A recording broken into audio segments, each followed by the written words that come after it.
বন্ধুরা, আমরা যদি প্রথম শ্রেণীর ৩ নম্বর পৃষ্ঠার একদম উপরে লক্ষ্য করি, এখানে শুরুতেই বলা হয়েছে কাছে, দূরে। অর্থাৎ আজকে আমরা শিখব কাছে এবং দূরে কিভাবে করে তুলনা করতে হয়। আচ্ছা দেখো, যদি আমরা একটু নিচে লক্ষ্য করি, এখানে কিন্তু অনেক সুন্দর একটি চিত্র দেখতে পাচ্ছি বা অনেক সুন্দর একটি ছবি আমরা দেখতে পাচ্ছি। দেখো এই ছবিতে কি কি দেখানো হয়েছে। আমরা শুরুতেই দেখতে পাচ্ছি এখানে অনেক বড় একটি গাছ রয়েছে, তাই না? এবং আর কি কি দেখতে পাচ্ছি এখানে একটি মেয়ে শিশু রয়েছে। তার নাম কি? তার নাম হচ্ছে তুলি।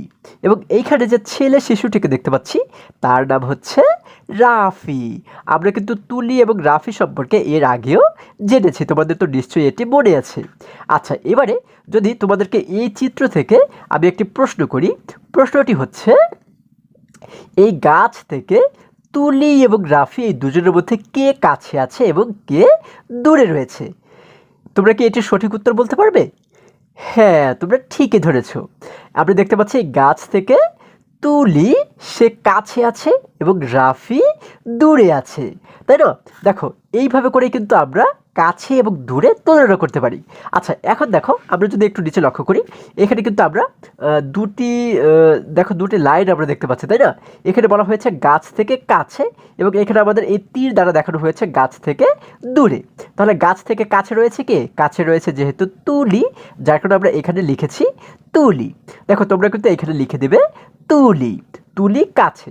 এবং আমরা দেখতে পাচ্ছি গাছ থেকে দূরে রয়েছে কে? রাফি দূরে রয়েছে। তার মানে আমরা এবারে কি করব? আমরা এইখানে লিখবো হচ্ছে রাফি দূরে। আচ্ছা, দূরের এই আগে লিখবো হচ্ছে রাফি, তাই না? তোমরা এখানে লিখে দেবে রাফি। তাহলে কিন্তু আমাদের এখানে তুলনা করা হয়ে গেল। আচ্ছা, এবারে যদি আমরা আরেকটু নিচে চলে যাই, দেখো এখানে বলা হয়েছে লাইট পোস্ট থেকে কোনটি কাছে টিক দেই, কোনটি দূরে গোল দাগ দেই। আচ্ছা, বলা হয়েছে লাইট পোস্ট থেকে, অর্থাৎ এই দেখো নিচে যদি আমরা এই চিত্রটিকে লক্ষ্য করি, এখানে কিন্তু আমরা একটি লাইট পোস্ট দেখতে পাচ্ছি, তাই না? এটি হচ্ছে কি লাইট পোস্ট। এখন বলা হয়েছে এই লাইট পোস্ট থেকে যেটি কাছে সেটির উপরে একটি টিক চিহ্ন দিতে বলা হয়েছে। দেখো এই যে টিক চিহ্ন আমরা দেখতে পাচ্ছি, এরকম একটি টিক দিতে বলা হয়েছে। এবং কোনটি দূরে গোল দাগ দিই, এবং যেটি দূরে সেটিকে কিন্তু আমরা এরকম একটি গোল দাগ দিব। আচ্ছা, এই যে লাইট পোস্ট, এটি থেকে আমরা দেখতে পাচ্ছি এখানে রয়েছে একটি রিক্সা এবং এখানে রয়েছে একটি জিপ। এখন রিক্সা কাছে রয়েছে না জিপ কাছে রয়েছে? হ্যাঁ, তোমরা ঠিকই ধরেছো। আমরা দেখতে পাচ্ছি রিক্সা কাছে রয়েছে। তাহলে কি বলা হয়েছে? কোনটি কাছে টিক দেই। তার মানে রিক্সা যেহেতু কাছে, এজন্য ওর উপরে আমরা একটি এইভাবে টিক দিব। আচ্ছা, আমাদের টিক দেওয়া হয়ে গেল। এবারে কি বলা হয়েছে? কোনটি দূরে গোল দাগ দিই। এই দুটির মধ্যে দূরে কোনটি? হ্যাঁ, তোমরা এইবারেও ঠিকই ধরেছো। আমরা দেখতে পাচ্ছি জিপ কিন্তু দূরে, তাই না? যার কারণে আমরা এই জিপের উপরে একটি গোল দাগ দিব। ঠিক আছে, এটিকে কিন্তু তোমরা সুন্দর করে একটি গোল দাগ দিবে। হ্যাঁ, আচ্ছা এবারে যদি আমরা পরবর্তী পৃষ্ঠায় চলে যাই, দেখো বন্ধুরা, আমরা ৪ নম্বর পৃষ্ঠার একদম উপরে লক্ষ্য করলে দেখতে পাচ্ছি এখানে বলা হয়েছে হালকা, ভারী। অর্থাৎ এবারে আমরা হালকা এবং ভারী তুলনা করা শিখব। আচ্ছা দেখো, শুরুতেই আমরা কিন্তু এখানে দুটি চিত্র দেখতে পাচ্ছি, তাই না? এটি কি? এটি কিন্তু একটি পাখির পাখনা এবং এটি হচ্ছে একটি কাঁঠাল। এখন এই পাখনা এবং কাঁঠালের মধ্যে কোনটি হালকা এবং কোনটি ভারী তোমরা বলো তো দেখি। হ্যাঁ, তোমরা এইবারেও ঠিকই ধরেছো। আমরা জানি এই পাখির পাখটা কিন্তু হালকা, দেখো যার কারণে নিচে লেখা রয়েছে হালকা। এবং এই কাঁঠাল যেহেতু ভারী, এই জন্য কাঁঠালের নিচে লেখা রয়েছে ভারী। আচ্ছা, আবারও যদি এই পাশে লক্ষ্য করি, দেখো এখানে আমরা দেখতে পাচ্ছি একটি পেন্সিল রয়েছে এবং এই পাশে একটি বই রয়েছে, তাই না? আচ্ছা, এখন এই দুটির মধ্যে কোনটি হালকা এবং কোনটি ভারী বলো তো দেখি। হ্যাঁ, তোমরা এইবারেও ঠিকই ধরেছো। আমরা জানি পেন্সিল কিন্তু হালকা, যার কারণে দেখো ওর নিচে আমরা লেখা দেখতে পাচ্ছি কি হালকা। এবং বই যেহেতু ভারী, এই জন্য এটার নিচে আমরা লেখা দেখতে পাচ্ছি ভারী। আচ্ছা, আমরা কিন্তু হালকা ভারী খুবই সহজেই তুলনা করা শিখে গেছে, তাই না? আচ্ছা, এবারে যদি আমরা আরেকটু নিচে চলে যাই, দেখো এখানে কিন্তু আমরা দুইটা চিত্র দেখতে পাচ্ছি। এটি হচ্ছে কি এটি কিন্তু একটি সূর্যমুখী ফুল এবং এটি হচ্ছে একটি আম। এখন কি বলা হয়েছে? দেখো উপরে বলা হয়েছে হালকা জিনিসে টিক চিহ্ন দেই।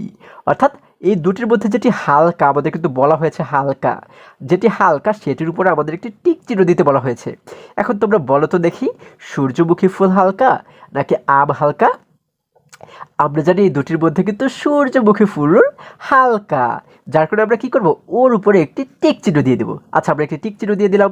এরপরে এখানে কি বলা হয়েছে, ভারী জিনিসে টিক চিহ্ন দেই। অর্থাৎ এই দুটির মধ্যে যেটি ভারী, আগে কিন্তু আমরা হালকা জিনিসে টিক দিয়েছি, এবারে আমরা ভারী জিনিসে কিন্তু টিক দেবো এখান থেকে, তাই না? আচ্ছা দেখো তো, এখানে রয়েছে কাঁঠাল এবং এই পাশে রয়েছে কি, একটি বেগুন। এখন কাঁঠাল ভারী নাকি বেগুন ভারী? আমরা জানি এই দুটির মধ্যে কিন্তু কাঁঠাল অনেক ভারী, তাই না? যার কারণে কী করব, এই ভারীটার উপরে অর্থাৎ এই কাঁঠালের উপর আমরা একটি টিক দিব। এই দেখো, আমরা একটি টিক দিয়ে দিলাম, আমাদের এখানের কাজও শেষ। এরপরে যদি আমরা আরেকটু নিচে চলে যাই, দেখো এখানে কিন্তু আমরা একটি সুন্দর টিয়া পাখি দেখতে পাচ্ছি, তাই না? আচ্ছা দেখো, এই টিয়া পাখিটি কি বলেছে, সে বলেছে তুলনা করার শব্দগুলো মনে রাখি। আচ্ছা, আমরা যে তুলনা করা শিখলাম, যেমন হালকা ভারী, এই যে যে শব্দগুলো, এই শব্দগুলো আমাদের মনে রাখতে হবে, ঠিক আছে?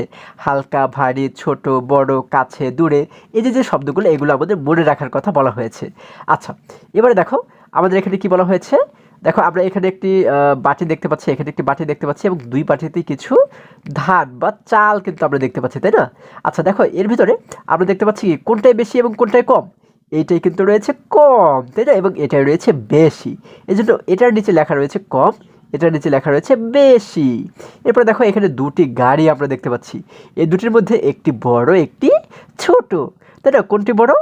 হ্যাঁ, আমরা দেখতে পাচ্ছি বাস গাড়িটি কিন্তু অনেক বড়, যার কারণে এটির নিচে লেখা রয়েছে বড়, এবং এটি যেহেতু ছোট, যার কারণে এটির নিচে লেখা রয়েছে ছোট।